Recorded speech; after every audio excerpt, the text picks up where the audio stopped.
ओम शांति। बाबा good morning. आज बाबा के 3 जून 2022 के महावाक्य हैं।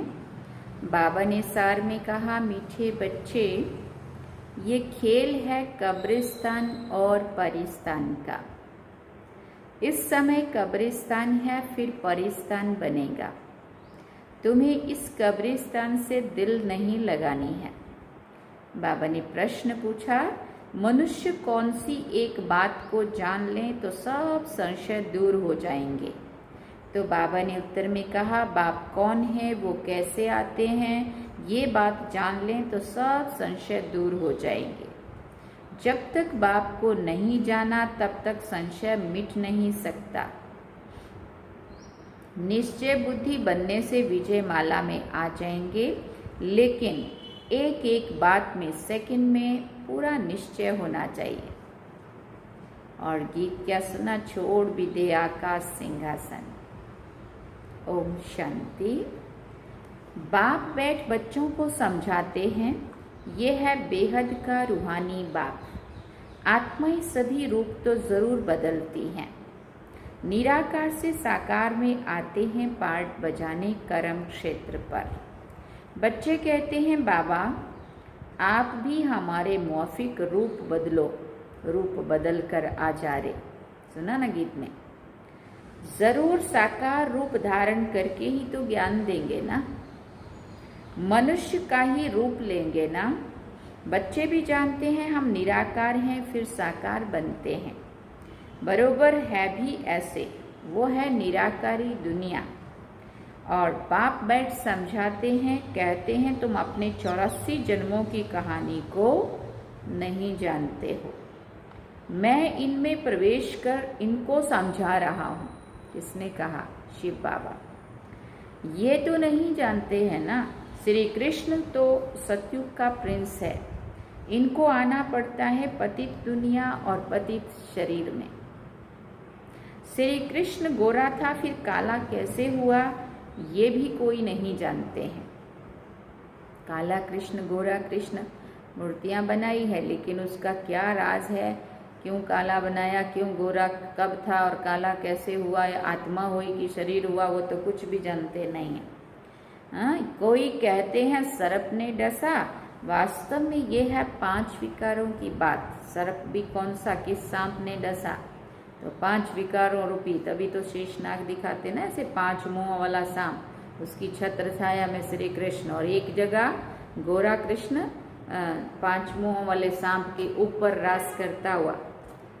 तो जहाँ पे ऊपर रास कर रहा है माना उसने 5 विकारों को जीत लिया, इसलिए ऊपर रास कर रहा है। और जहाँ उसकी छत्र छाया के नीचे है ऐसे, वहाँ उन 5 विकारों ने उसको आत्मा को ऐसे अपने वश कर लिया। आत्मा उनके वशीभूत हो गई। तो बात तो असल में ये थी, उन्होंने फिर स्थूल में श्री कृष्ण के ऊपर शेषनाग दिखा दिया, कहाँ उसको उसके ऊपर दिखा दिया, है ना। तो बाबा कहते हैं सर्प ने डसा, वास्तव में है ये 5 विकारों की बात। काम चिता पर बैठने से काले बन जाते हैं, श्याम सुंदर श्री कृष्ण को ही कहते हैं। मेरा तो शरीर है ही नहीं जो गोरा और सांवरा बने। मैं तो एवर पावन हूँ। मैं कल्प कल्प संगम पर आता हूँ, जब कलयुग का अंत सतयुग का आदि होता है। मुझे ही आकर स्वर्ग की स्थापना करनी है। सतयुग है सुख धाम, कलयुग है दुख धाम। इस समय मनुष्य मात्र सब पतित हैं। सतयुग के लक्ष्मी नारायण महाराजा महारानी की गवर्नमेंट को भ्रष्टाचारी तो नहीं कहेंगे ना। यहाँ सब पतित हैं। भारत स्वर्ग था तो देवी देवताओं का राज्य था, एक ही धर्म था, सर्व संपूर्ण पावन श्रेष्ठाचारी थे। भ्रष्टाचारी श्रेष्ठाचारियों की पूजा करते हैं। सन्यासी पवित्र बनते हैं तो अपवित्र उनको माथा टेकते हैं। सन्यासी को गृहस्थी फॉलो कुछ भी नहीं करते हैं, सिर्फ कह देते हैं मैं फलाने सन्यासी का फॉलोअर्स हूँ। फॉलोअर्स मना उनकी हर बात को फॉलो करना, तो फॉलो तो कुछ नहीं कर रहे होते हैं, बाकी बोलते हैं हम उनके फॉलोअर्स हैं। सो तो जब फॉलो करो ना, तुम भी सन्यासी बन जाओ तब कहेंगे फॉलोअर्स, है ना। गृहस्थी फॉलोअर्स बनते हैं परंतु वो पवित्र तो बनते नहीं हैं। ना सन्यासी उनको समझाते हैं, ना वो खुद समझते हैं कि हम फॉलो तो करते नहीं हैं। यहाँ तो पूरा फॉलो करना है माता पिता को। गाया जाता है फॉलो फादर मदर, और संग बुद्धि योग तोड़ना है सभी देहधारियों से। तोड़ मुझ एक बाप से जोड़ो तो बाप के पास पहुँच जाएंगे, फिर सतयुग में आ जाएंगे। तुम ऑल राउंडर हो, 84 जन्म लेते हो, आदि से अंत तक, अंत से आदि तक तुम जानते हो हमारा ऑल राउंड पार्ट चलता है। दूसरे धर्म वालों का आदि से अंत तक पार्ट नहीं चलता है, आदि से नहीं आते हैं वो लोग। आदि सनातन है ही देवी देवता धर्म। पहले पहले सूर्यवंशी थे, अब तुम जानते हो हम ऑल राउंड 84 जन्मों का चक्र लगाते हैं। बाद में आने वाले तो ऑल राउंडर हो ना सके। ये समझ की बात है ना, बाप के सिवाय कोई समझा ना सके। पहले है डीटिज्म। आधा कल्प सूर्यवंशी चंद्रवंशी का राज्य चलता है। अभी तो ये बहुत छोटा सा युग है, इसको ही संगम युग कहते हैं, कुंभ भी कहते हैं। उनको ही याद करते हैं, हे परमपिता परमात्मा आकर हम पतितों को पावन बनाओ। बाप से मिलने के लिए कितना भटकते रहते हैं, यज्ञ तप दान पुण्य आदि करते रहते हैं, फायदा तो कुछ भी नहीं होता है।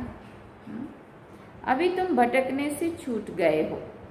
वो है भक्ति कांड और ये है ज्ञान कांड। भक्ति मार्ग आधा कल्प चलता है, ये है ज्ञान मार्ग। इस समय तुमको पुरानी दुनिया से वैराग्य दिलाते हैं, इसलिए तुम्हारा ये है बेहद का वैराग्य, क्योंकि तुम जानते हो ये सारी दुनिया कब्रिस्तान होनी है। इस समय कब्रिस्तान है, फिर परिस्तान बनेगा। ये खेल है कब्रिस्तान और परिस्तान का। बाप परिस्तान स्थापन करते हैं, जिसको याद करते हैं, रावण को कोई याद नहीं करते हैं। मुख्य एक बात समझाने से फिर सब संशय मिट जाएंगे। जब तक पहले बाप को नहीं जाना है तो संशय बुद्धि ही कहेंगे, संशय बुद्धि ही रहेंगे। संशय बुद्धि विनश्यन्ति, बरोबर हम सब आत्माओं का वो बाप है, वही बेहद का वर्षा देते हैं। निश्चय से ही विजय माला में पिरो सकते हो। एक एक अक्षर में सेकंड में निश्चय होना चाहिए। बाबा कहते हैं तो पूरा निश्चय तो होना चाहिए ना। बाप निराकार को कहा जाता है, ऐसे तो गांधी को भी बापूजी कहते थे। परंतु यहाँ तो वर्ड का बापूजी चाहिए ना, वो तो है ही वर्ड का गॉड फादर। वर्ड का गॉड फादर वो तो बहुत बड़ा हुआ ना, उनसे वर्ड की बादशाही मिलती है। ब्रह्मा द्वारा स्थापना होती है विष्णु के राज्य की। तुम जानते हो हम ही विश्व के मालिक थे। हम 100 देवी देवता थे, फिर चंद्रवंशी, वैश्यवंशी, शूद्रवंशी बने। इन सब बातों को तुम बच्चे ही समझते हो। बाप कहते हैं मेरे इस ज्ञान यज्ञ में बहुत विघ्न पड़ेंगे। यह है रुद्र ज्ञान यज्ञ, इससे विनाश ज्वाला प्रज्वलित होती है। इसमें सारी पुरानी दुनिया खत्म हो, एक देवी देवता धर्म की स्थापना हो जाएगी। बाबा ने कहा था वो भी छंटाई होंगी उन ब्राह्मणों की भी, और वो छंटाई हो रही है अभी। देखो माया कैसे भ्रमित कर रही है, और हमें निश्चय हो रहा है कि नहीं बाबा वहीं आ रहा है। कैसे टूट टूट के लोग जा रहे हैं, देखा आपने।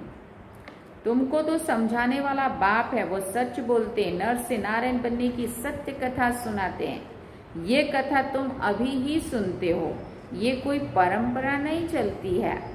अब बाप कहते हैं तुमने 84 जन्म पूरे किए हैं, अब फिर नई दुनिया में तुम्हारा राज्य होगा। ये है राजयोग का ज्ञान। सहज राज्यों की नॉलेज एक परमपिता परमात्मा के पास ही है, जिसको प्राचीन भारत का राजयोग कहते हैं। बरोबर कलयुग को सतयुग बनाया था, विनाश भी शुरू हुआ था, मुसलों की ही बात है। सतयुग त्रेता में तो कोई लड़ाई होती नहीं है, बाद में शुरू होती है। ये मुसलों की है लास्ट लड़ाई। आगे तलवार से लड़ते थे, फिर बंदूक चलाई, बंदूकबाजी चलाई, फिर तो तोप निकली, अब बॉम्ब्स निकाले हैं। नहीं तो सारी दुनिया विनाश कैसे हो। अब देखो कितनी खतरनाक चीज बनी। फिर उनके साथ नेचुरल कैलामिटीज भी हैं। प्राकृतिक आपदाएं तो आनी ही है, मूसलाधार बरसात, फेमन, ये है नेचुरल कैलामिटीज। समझो अर्थक्वेक होती है, उसको कहते हैं नेचुरल कैलामिटीज। प्रकृति की तरफ से आपदा आएंगी, उसमें कोई क्या कर सकता है। कोई ने अपना इंश्योरेंस भी किया हो तो कौन और किसको देगा। सारी मुसीबत में पड़ रहे होंगे, कौन देगा, किसको देगा। ना देने वाले जिंदे, ना लेने वाले, सब मर जाएंगे, किसको कुछ भी मिलेगा नहीं। अभी तुम्हें फिर इंश्योर करना है बाप के पास। इंश्योर भक्ति में भी करते हैं, परंतु वो आधा कल्प का रिटर्न मिलता है। ये तो तुम डायरेक्ट इंश्योर करते हो, कोई सब कुछ इंश्योर करेगा तो उनको बादशाही मिलेगी। जैसे बाबा अपना बतलाते हैं, सब कुछ दे दिया, बाबा फुल इंश्योर कर लिया तो फुल बादशाही मिलती है। बाकी तो ये पतित दुनिया ही खत्म हो जाती है। ये है मृत्यु लोक, किन्हीं की दबी रहेगी धूल में, किसी की राजा खाए डैश डैश, सारा कुछ जो भी बाबा ने बताया हुआ है।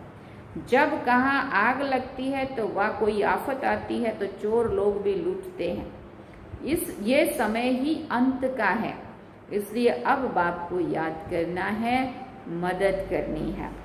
इस समय सब पतित हैं, वो पावन दुनिया स्थापन कर ना सके। वो तो बाप का ही काम है, बाप को ही बुलाते हैं, निराकारी दुनिया से आओ, आकर रूप धरो। तो बाप कहते हैं मैं साकार में आया हूँ, रूप धरा है। रूप धरा है माना ये तन को क्या बोलते हैं, आधार लिया है, परंतु हमेशा इसमें नहीं रह सकता हूँ। सवारी कोई सारा दिन थोड़ी होती है। शिव जी की सवारी बैल पे कोई सारा दिन थोड़ी बैठा रहेगा, बैल में ही वो बैल की सवारी दिखाते हैं ना। भाग्यशाली रथ मनुष्य का दिखाते हैं। अब ये राइट है या वो राइट है, गौशाला दिखाते हैं ना, गौमुख भी दिखाया है, बैल की सवारी, और फिर गौमुख से नॉलेज देते हैं। ये ज्ञान अमृत निकलता है, गौ के मुख से पानी की धारा बह रही है। आबू में भी है एक, जब पांडव भवन से उधर जाता है लेक की तरफ, वहाँ से और थोड़ा आगे जाके नीचे जाके उतर के है, पानी निकल रहा है उस गौमुख से। तो असल में तो बाबा ने ब्रह्मा मुख से जो ज्ञान दिया, वो ज्ञान की धारा जो बहाई, तो उसकी अर्थ है ना, उसका भी गौमुख का भी मंदिर है बहुत लोग जाते हैं तो समझते गऊ के मुख से अमृत टपकता है, वो जाकर पीना है, 700 सीढ़ियां हैं, सबसे बड़ा गौमुख तो ये है। अमरनाथ पर कितनी मेहनत करके जाते हैं, वहाँ कुछ भी है नहीं, सब ठगी है, दिखाते हैं। शंकर ने पार्वती को कथा सुनाई। अब क्या पार्वती की दुर्गति हुई थी जो उनको बैठकर कथा सुनाई? मनुष्य मंदिर आदि बनाने में कितना खर्चा करते हैं। बाप कहते हैं खर्चा करते करते तुमने सब पैसे गंवा दिए। तुम कितने साल्वेंट थे, अब इंसॉल्वेंट बन गए हो, फिर मैं आकर साल्वेंट बनाता हूँ। तुम जानते हो बाप से हम वर्षा लेने आए हैं, तुम बच्चों को दे रहे हैं। भारत है परमपिता परमात्मा का बर्थ प्लेस, तो सबसे बड़ा तीर्थ हुआ ना। फिर सर्व पतितों को पावन भी वही बनाते हैं। गीता में अगर बाप का नाम होता तो सभी यहाँ आकर फूल चढ़ाते। बाप के सिवाय सभी को सदगति कौन दे सकता है? भारत ही सबसे बड़े से बड़ा तीर्थ है, परंतु कोई को भी मालूम नहीं है। नहीं तो जैसे बाप की महिमा अपरंपार है, वैसे भारत की भी महिमा है। फिर बाबा ने कहा हेल और हेवन भारत ही बनता है। भारत ही स्वर्ग, भारत ही नरक बनता है। भारत का उत्थान होता है, भारत का ही पतन होता है। भारत सोने की चिड़िया बनता है, आज भारत देखो क्या बन गया। अपरम अपार महिमा है ही हेवन की। अपरम अपार निंदा फिर की हेल की करेंगे, मना इस नरक की करेंगे। तुम बच्चे सचखंड के मालिक बनते हो, यहाँ आए हो बाबा से बेहद का वर्षा लेने। बाप कहते हैं मन मना भव और सबसे बुद्धि योग हटाए मामेकम याद करो, याद से ही पवित्र बनेंगे। नॉलेज से वर्षा लेना है, जीवन मुक्ति का वर्षा तो सबको मिलता है, परंतु स्वर्ग का वर्षा राजयोग सीखने वाले को ही मिलता है। सदगति तो सबको होनी है, सबको वापस ले जाएंगे। बाप कहते मैं कालों का काल हूँ, महाकाल का भी मंदिर है ना। बाप ने समझाया है अंत में प्रत्यक्षता होगी, तब कहेंगे कि बरोबर इन्हों को बतलाने वाला बेहद का बाप है। कथा सुनाने वाले अगर अब कहें गीता का भगवान कृष्ण नहीं है, शिव है, तो सब कहेंगे इनको भी बीके का भूत लग गया है। लेकिन इसलिए इन्हों का अभी टाइम नहीं है, पिछाड़ी में मानेंगे। अब ये पछाड़ी चल रहा है, अभी मान लेवे तो इन्हों की उन्हों की सारी ग्राहकी चली जाए। अच्छा मीठे मीठे सिकिल दे बच्चों प्रति माता पिता बाप दादा का याद प्यार और गुड मॉर्निंग। रूहानी बाप की रूहानी बच्चों को नमस्ते। हम रूहानी बच्चों की रूहानी माता पिता बाप दादा को दिलवा चांद सिकवा प्रेम से याद प्यार गुड मॉर्निंग नमस्ते। थैंक यू बाबा, शुक्रिया बाबा। धारणा के लिए मुख्य सार है, पहला पॉइंट, और सब संग तोड़ माता पिता को पूरा पूरा फॉलो करना है। इस पुरानी दुनिया से बेहद का वैराग्य रख इसे भूल जाना है। दूसरी बात, ये अंत का समय है, सब खत्म होने के पहले अपने पास जो कुछ है उसे इंश्योर कर भविष्य में फुल बादशाही का अधिकार लेना है। वरदान में बाबा ने कहा ब्राह्मण जीवन में सदा खुशी की खुराक खाने वाले और खाने और खिलाने वाले श्रेष्ठ नसीबवान भव। विश्व के मालिक के हम बालक सो मालिक हैं, इसी ईश्वरीय नशे और खुशी में रहो, वाह मेरा श्रेष्ठ भाग्य अर्थात नसीब। इसी खुशी के झूले में सदा झूलते रहो, सदा खुश नसीब भी हो और सदा खुशी की खुराक खाते और खिलाते भी हो। औरों को भी खुशी का महादान देकर खुश नसीब बनाते हो। आपकी खुशी, आपका जीवन ही खुशी है, खुश रहना ही जीना है, यही ब्राह्मण जीवन का श्रेष्ठ वरदान है। स्लोगन में सुना बाबा ने कहा हर परिस्थिति में सहनशील बनो तो मौज का अनुभव करते रहेंगे। हर परिस्थिति में सहनशील बनो तो मौज का अनुभव करते रहेंगे। अच्छा, ओम शांति। मातेश्वरी जी के अनमोल महावाक्य फिर से हमें मिले हैं सुनने को आज बड़े दिनों के बाद। मम्मा कहती है ये अपना ईश्वरीय ज्ञान अपनी बुद्धि से नहीं निकाला हुआ है, ना कोई अपनी समझ अथवा कल्पना है अथवा संकल्प है, परंतु ये ज्ञान सारी सृष्टि का जो रचता है उस द्वारा सुना हुआ ज्ञान है। और साथ साथ सुनकर अनुभव और विवेक में जो लाया जाता है वो प्रैक्टिकल आपको सुना रहे। अगर अपने विवेक की बात होती तो सिर्फ अपने पास चलती, परंतु ये तो परमात्मा द्वारा सुन विवेक से अनुभव से धारण करते हैं। जो बात धारण करते हैं वो जरूर जब विवेक और अनुभव में आती है तब वो अपनी मानी जाती है। ये बात भी इन द्वारा हम जान चुके हैं। तो परमात्मा की रचना क्या है, परमात्मा क्या है, बाकी कोई अपने संकल्पों की बात नहीं है। अगर होती तो अपने मन में उत्पन्न होती, ये अपना संकल्प है, इसलिए वो जो अपने को स्वयं परमात्मा द्वारा मुख्य धारणा योग्य पॉइंट मिली हुई है वो मुख्य योग लगाना, परंतु योग के पहले ज्ञान चाहिए।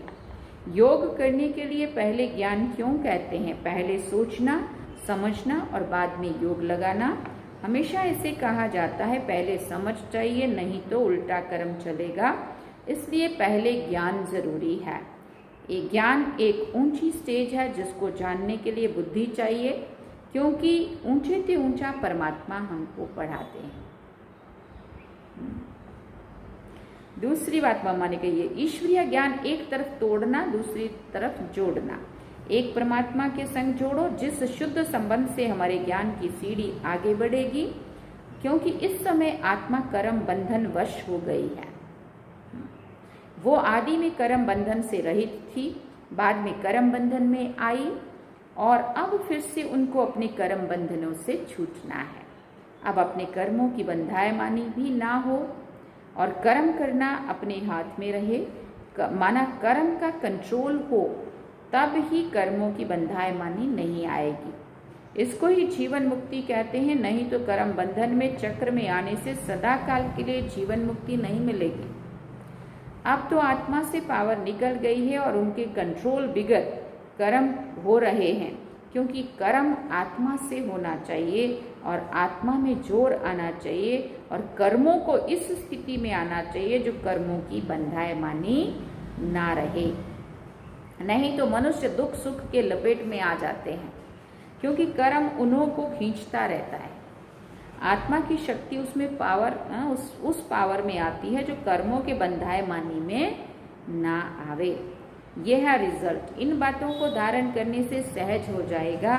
इस क्लास का मकसद यही है, बाकी अपने को कोई वेद शास्त्र पढ़कर डिग्री हासिल नहीं करनी है, बल्कि इस ईश्वरीय ज्ञान से अपने को अपनी जीवन बनानी है, जिस कारण ईश्वर से वो शक्ति लेनी है। अच्छा, मम्मा कहती है ओम शांति। ये थे मम्मा और बाबा के महावाक्य। बाबा ने सार में कहा, मीठे बच्चे, ये खेल है कब्रिस्तान और परिस्तान का। इस समय कब्रिस्तान है, फिर परिस्तान बनेगा।